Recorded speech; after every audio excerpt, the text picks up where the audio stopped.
Hello everyone. Today's poem is 离思五首 by Yuan Zhen, a love poem for his past wife. 曾经沧海难为水，除却巫山不是云。That's it. Let's have this very short and very famous love poem first. 离思五首，其四。元稹，曾经沧海难为水，除却巫山不是云。取次花丛懒回顾，半缘修道半缘君。The title 离思五首其四 means this is one of the 5 poems Yuan Zhen wrote it to memorize his past wife, roughly 2 or 3 years ago. Li is departing, means his wife departed, and actually she's dead. Si, thinking of. 曾经沧海难为水. I have been to the deep, vast seas, and there's no more water or river can surprise me or make me interested. The comparison between sea and river is not invented by Yuan Zhen. It's from 孟子。关于海者难为水。The difference is 曾经 used by Yuan Zhen. It gave you the sense of time changing, the past and now, and the comparisons. And 沧海 means so deep, so vast the sea is. It gives you a very vivid image of seas. So time and space is described just in one sentence. 除却巫山不是云. So I've seen the clouds on top of Wu Mountain. There is no more beautiful clouds anywhere. Looks very simple, but it is not. Wushan actually has a very famous story that there is a fair lady in Wushan, and a story about the fair lady's love stories. And Wushan Yunyu, Yun is clouds, Yu is rain. It's the equivalent of making love in the ancient Chinese writing languages. So in this poem, Wushan is symbolic, so it gives you some of the hint of the Wushan fair ladies, the Wu Mountain fair ladies. And Yun also implies Yunyu, the love between a man and a woman. 次取花丛懒回顾. So I go through the flowers. I'm tired of looking back. 花丛, the flowers here, actually refers to the Huer's house, or implies to the Huer's house. In Tang Dynasty, it's quite normal, ordinary things to go to the Huer's house. And totally different from today's, because the girls in the Huer's house, the girls with skills, they can dance, they can sing songs. Some of them even can write poems, so as a correspondent to the poet who is writing the poems in the Huer's house. So a lot of people or intellectual officials, they go to the Huer's house as an ordinary life. Normally, in the Huer's house, it's not sexual things, but in some cases, the girls and the visitors, they became lovers, and in few occasions, the visitors will buy out girls and make the girls as maybe the second, third, or maybe fifth wife, because in Tang Dynasty, the man can have several wives. So the poet said he has no interest about girls or women at all. And the fourth sentence, 半缘修道半缘君, it tells the root cause. The half lay because I'm doing the exercise. Maybe it's Taoism, maybe it's Buddhist, and half because of you.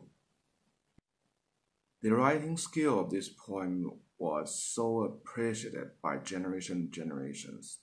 It's starting from the far, deep, vast sea, and then to the Wushan Wu Mountain, which is along the riverside of Yangtze River at the Three Gorges. So it's all the nature, wonder of natures. It's dynamic with the sense of space and with time. The whole poem starts from the high mountains, from the deep seas, from the colorful fairy tale stories. So it's with enormous energy, with the huge space. And from the third sentence, go to the normal life, the Hooer's house. And the last three words, 半缘君, goes to the focal point and put the sadness to the utmost level. So the rhythm of the poem you can see is from the vibrant, dynamic, huge space, and then go to the ground floor, slow, calm, normal life, and all this is compared to the love, the deep love to his passing wife, or maybe not exceeded the love to his past wife.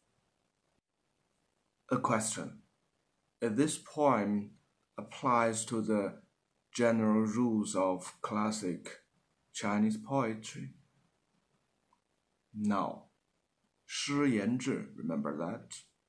The classic poem is always about wishes and dreams. But this is about love. So this is actually reflects the two deep root of the Chinese classic literatures.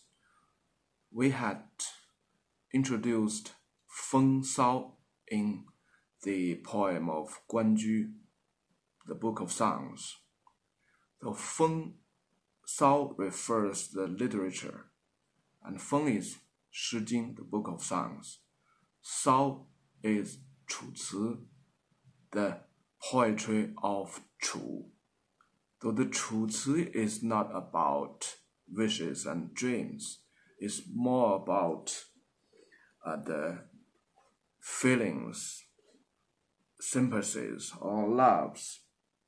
So the original sentence to describe this is 发愤以抒情. So to express the feelings is the characteristic of 楚辞. So there is always the argument between 言志 and 抒情. Express your wishes or express your feelings in the Chinese history. But 言志 is overwhelming because Confucius, and 抒情, the south part, is always the minorities, very few in the beginning, especially before the Han Dynasty, and until South Dynasty, which is just before Sui and Tang Dynasty. The 抒情, the south part is getting more popular, and until Tang Dynasty, it becomes a major and dominant branch of poetry. Yuan Zhen, a very interesting person. He is the modern Casanova, or Tang Huan. In modern Chinese, 100%的渣男. A man has many affairs with many different women and girls. He's a genius, of course. He went to the imperial exam in his 24. Unfortunately, failed for this time. But he was noticed and was appreciated by a high-ranking official named Wei Xiaqing, actually. And he was given the marriage by Mr. Wei. So he married with his little daughter, Wei Cong. So this poem was to memorize his past wife, Wei Cong. They have lived together for 7 years. Before his wife, Wei Cong, he has another affair with a girl called Ying Ying. So he wrote a story called Ying Ying Zhuan to memorize this affair. This happened at Puzhou, where is the 鹳雀楼 is.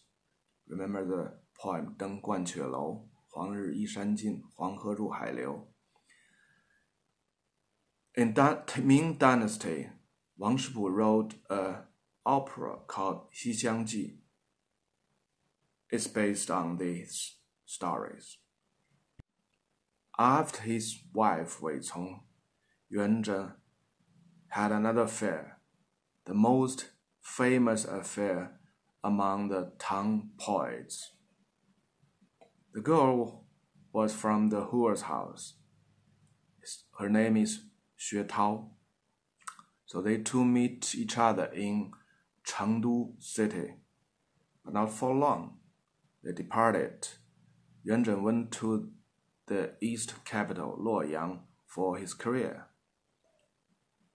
So they write a lot of letters or poems to each other to keep the relationship. Xue Tao was so smart a girl. It's not only writing poems in good songs, he also invented 薛涛间, a sort of stationery, when he's writing to Yuan Zhen. 薛涛间 is still used till today. 曾经沧海. Without this poem, it's just an ordinary description of the nature of the seas. But with this poem, you're always thinking about the deep and lasting love. Finally, I want to say sorry if you feel this video is not complete or maybe some meaning is not explained very well. Because this video is made piece by piece, my upflow is in decorating his house. It's so noisy, I had to break up my recording from time to time, so it takes too much time to finish the video. And of course, my thoughts and my planning is broke several times. Okay, as far as you feel the 曾经沧海难为水, every Chinese, when they heard this poetry, this sentence, they always think about the deep love. I hope you can feel the same. Bye-bye.